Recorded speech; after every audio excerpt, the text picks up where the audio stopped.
Honored guests, honored veterans, students, staff, alumni, and ladies and gentlemen, welcome to Centennial College's official Remembrance Day virtual commemoration ceremony for November 11th, 2020. My name is Abdul Hamid Ibrahim, and I am a sports journalism student. In past years, each campus would hold its own commemoration ceremony, live with guests attending from both on and off campus. Hello, I'm Jack Adams and I'm studying journalism here from Georgina. This year, such ceremonies cannot be held in person due to the COVID-19 pandemic and the restrictions on large gatherings. This year, we have produced a unique all-campus Remembrance Day tribute ceremony for you. You can sit back and watch it safely from wherever you are. I'm Sabra Ismat, and I'm a student in the journalism program. Let us now pay tribute to our veterans and first responders, those who have put on a uniform and served and died for Canada. We pay tribute also to those who protect us, even to this day. You will hear more from us a little later, but right now, could you please rise, if you are able to, as we welcome the Centennial College Paramedic Students Honor Guard to march in the colors, and then please remain standing for O Canada.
Oh, Canada, our home and native land, true patriot love in all of us command. With glowing hearts we see thee rise, the true north, strong and free. From far and wide, O Canada, we stand on guard for thee. God keep our land glorious and free. Oh, Canada, we stand on guard for thee. Oh, Canada, we stand on guard for thee.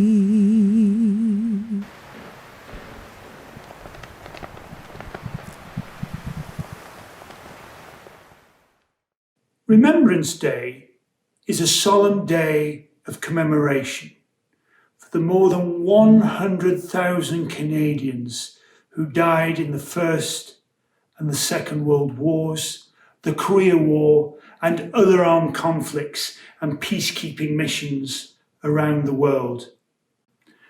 Like so many of you, Remembrance Day holds a deep personal significance for me, as several members of my own family served in both the First and the Second World Wars, And since I was growing up as a child in England, I've attended Remembrance Day ceremonies and worn a red poppy with tremendous pride. Over the years, I've come to understand and appreciate in a deeper sense the incredible sacrifices that individuals, ordinary men and women across the free world, made to challenge and ultimately extinguish the tyranny of Hitler and his forces.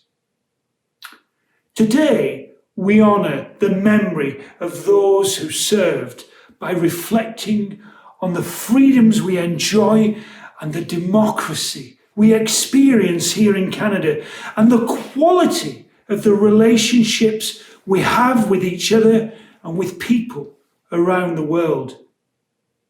We owe so much to the Canadian men and women who selflessly joined the armed forces and sacrificed their own freedoms and ultimately their lives to defend ours. We also reflect on the sad truth that wars past and present have claimed the lives of unfathomable numbers of young people, lives filled with promise, civilians and soldiers not much older than many of the students here at the college. When a young person's life is tragically cut short, this devastating loss touches us all. The grief felt by their friends and loved ones is a wound that never truly heals. We're incredibly fortunate to live in a peaceful country where we're shielded from the horrors of war in our daily lives. So let us consider the ways that we can support those who are enduring armed conflict, fleeing violence and persecution, and trying to rebuild their lives and communities in the aftermath of war and forced migration. As members of the global community, we must stand together against violence and against hate and work together to build a lasting and enduring peace. This work begins close to home here at Centennial and in our local neighbourhoods and communities. Indeed, during the pandemic, we watched as members of the Canadian Armed Forces were deployed to long-term care homes across the GTA. So many of us were concerned to learn of the challenges that many Canadian long-term facilities were facing. And at the height of this crisis, members of the Canadian military were there, providing relief to overwhelmed frontline workers, reassurance to distraught families, and care for some of the most vulnerable members of our communities. That's one very, very powerful example of what it means to serve one's country. The military's empathy and leadership during this crisis served as a clarion call, an important reminder that it is up to each and every one of us to ensure that all members of society are treated with dignity, care, and respect. Remembrance Day is a time to honour our fallen soldiers, reflect on the darker chapters in our shared history, and commit to learning from the past. This time, I would like to ask each of you to quietly reflect on what this day means to you and to think carefully about the role that we all play in building a more just and peaceful world. Each year on November 8th, our Indigenous peoples here in Canada celebrate their contribution to protecting our freedoms with National Aboriginal Veterans Day. More than 4,000 Indigenous people served during the First World War, and by the end of the Second World War in 1945, over 3,000 more had answered the call. One of the most famous of those veterans is also one of our greatest athletes, Tom Longboat. Longboat was born in 1887 on the Six Nations Reserve near Brantford, Ontario. He was an Onondaga whose native name was Kwagwagi, meaning everything. Longboat was a gifted long-distance runner, having broken local, provincial, and national amateur records as a teenager. He quickly gained recognition, consistently winning competitions. In 1907, he won the Boston Marathon in record time. He competed in the 1908 London Olympics, and in 1909 he won the World Professional Marathon Championships at Madison Square Garden in New York. At the age of 29 in 1916, he enlisted and was made a runner in the First World War. As a dispatch carrier, among the most dangerous jobs in the line, in the 107th Pioneer Battalion in France, he ran messages and orders between units while also competing in inter-battalion sporting contests, of which he won many. He was wounded twice in the war and was once actually declared dead. He wound up surviving and making it back to Canada in 1919. Tom Longboat died in 1949 at the age of 62 and is an honored member of Canada's Sports Hall of Fame. Indigenous veterans spent many years fighting for their service to be recognized through access to pensions, awards, and honors. And we honor them on Remembrance Day. Abdul Hamid mentioned female nurses serving in combat, and that brings us to the next part of our ceremony, recognizing the role of women in war. In the Second World War, approximately 5,000 women served as nurses, including near the front line overseas. Another 50,000 women put on military uniform for Canada. In 1941, the Canadian Women's Army Corps was created. Many recruits volunteered from across the country to support soldiers and perform clerical jobs. However, as the war went on, the women became mechanics and even pilots, but not in combat. Violet V. Milstead Warren was one of the only 4 Canadian women, who worked in the British Air Transport Auxiliary during World War II. About 1,300 men and women flew new aircraft into military sites in England and Europe. Not only were the women flying these aircraft, but they were also behind the innovation of some. Elise McGill was the world's first woman to become an aircraft designer. She was known as the Queen of Hurricanes because of her crucial role in creating the Hawker Hurricane in Canada, an aircraft used in World War II that was designed for cold weather flying. Women played a vital role in making munitions, aircraft, and other materials needed during wartime. As men were sent out to fight in the war's front lines, women stepped up to the home front in factories. Veronica Foster, also known as Ronnie the Bren Gun Girl, worked in a manufacturing plant and is the Canadian icon on posters representing all the women who worked there. Women played a significant role during wartime, and they truly showed how important they are to Canada. From there, finally, in 1980, the Canadian Armed Forces allowed women to get their pilot classification. Soon after, 3 women, Captain Dee Bresser, Captain Leah Mosher, and Captain Nora Bottomley, became the first female Royal Canadian Air Force pilots. It wasn't until 1989 that Private Heather Erxleben became the first woman infantry soldier in Canada. Captain Ashley Collette was the first woman to receive the Medal of Military Valor for her service as a combat platoon commander in Afghanistan in 2012. Looking at the list of women who served for Canada and still are, it seems endless. Today, 1 in 7 Canadian Armed Forces members are women, and every single one of these women will always be known as heroines. This year's Remembrance Day is significant for more than just being held under COVID-19. It is also the 75th anniversary of the end of the Second World War. The war would cost the lives of 44,000 soldiers, sailors, airmen, and women to achieve victory in 1945. In all, over 1 million Canadians put on a uniform to fight Hitler and the Nazis. One of those volunteers was my grandfather, William Howden Adams. He was in Squadron Number 415 of the Royal Canadian Air Force in the role of acting squadron leader. He enlisted in September 1940, age 23, making him, at the time, only a few months older than I am. During his service, he won many awards and was decorated 3 times. The most prestigious of his awards was the Distinguished Flying Cross, which was pinned on him by King George. He earned it for sinking an escorted enemy merchant vessel near the Dutch coast.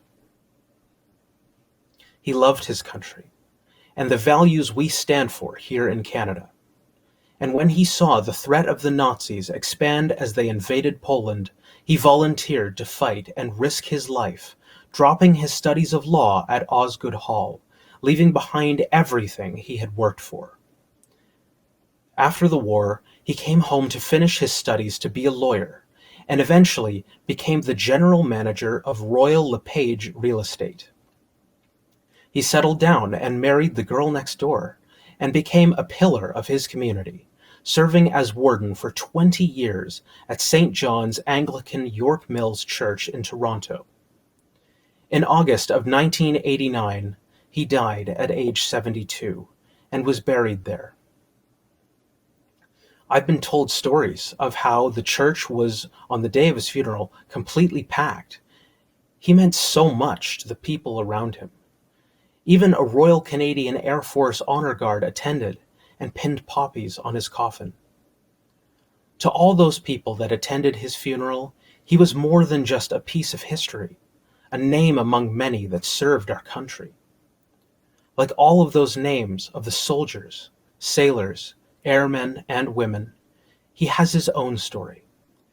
And to those closest to him, he wasn't just someone who fought for us. He was also a great dad. My father told me of how he used to love taking him and my uncle out bird watching on Sundays after church in the marshes of Whitby, which at the time both of them found very boring. But now my dad loves keeping watch of the birds in the backyard, and he keeps his feeders well stocked, and sometimes he calls me upstairs when he sees blue jays. I never knew my grandfather, but I didn't have to know him to know what he did for me and for Canada. His story wasn't forgotten because people loved him for what he did to serve our country. Like we love all our veterans for their service. Like how my family loved William as a father. I remember him. We remember, together. Please rise once again and remain standing if you are able.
They shall grow not old, as we that are left grow old.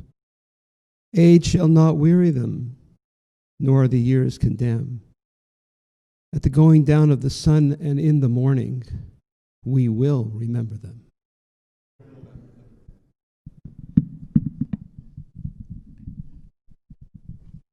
Please be seated.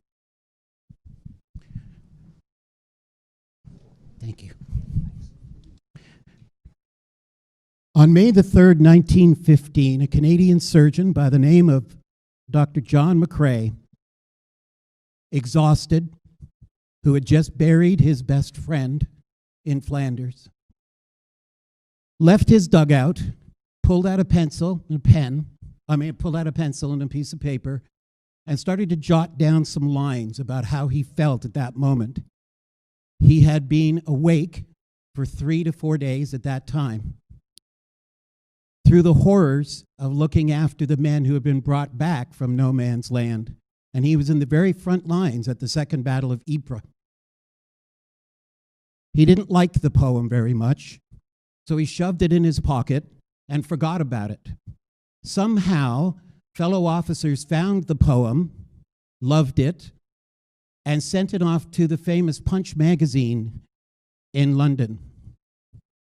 On December 8th, 1915, Punch published the poem in Flanders Fields. It is said that when Dr. McCrae saw the poem in Punch and they showed it to him, he said, "Oh, that one?" But it has become the most important poem from the 20th century for British and Commonwealth forces, for Canadian forces, and for our remembrance of this day. Dr. McCrae died on January 28th, 1918, of pneumonia picked up in the trenches. But his memory and his poem live on. I would like you to please welcome to the front from our theater program, Ms. Anna Maria Markovich, who will read In Flanders Fields.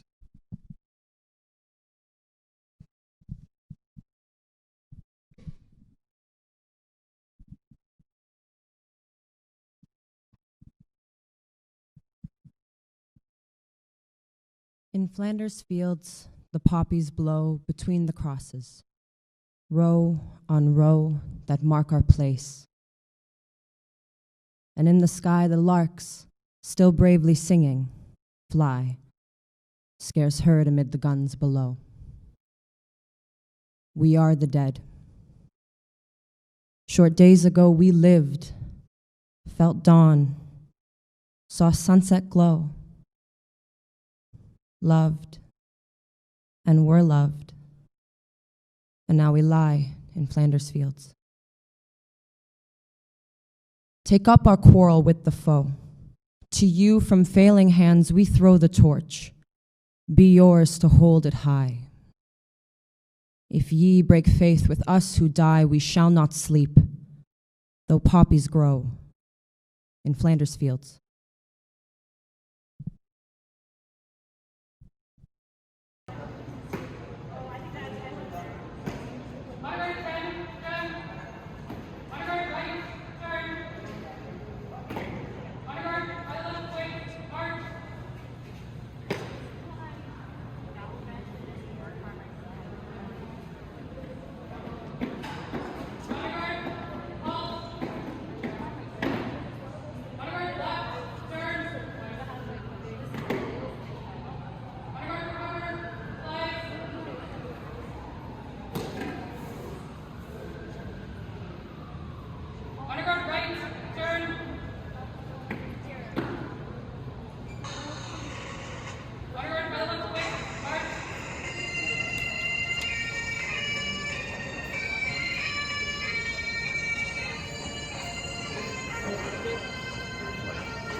This concludes our 2020 Centennial College Remembrance Day virtual ceremony.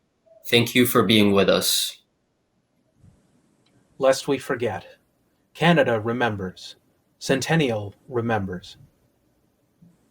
For more information on Remembrance Day, please visit www.veterans.gc.ca. Thank you for watching. Good day.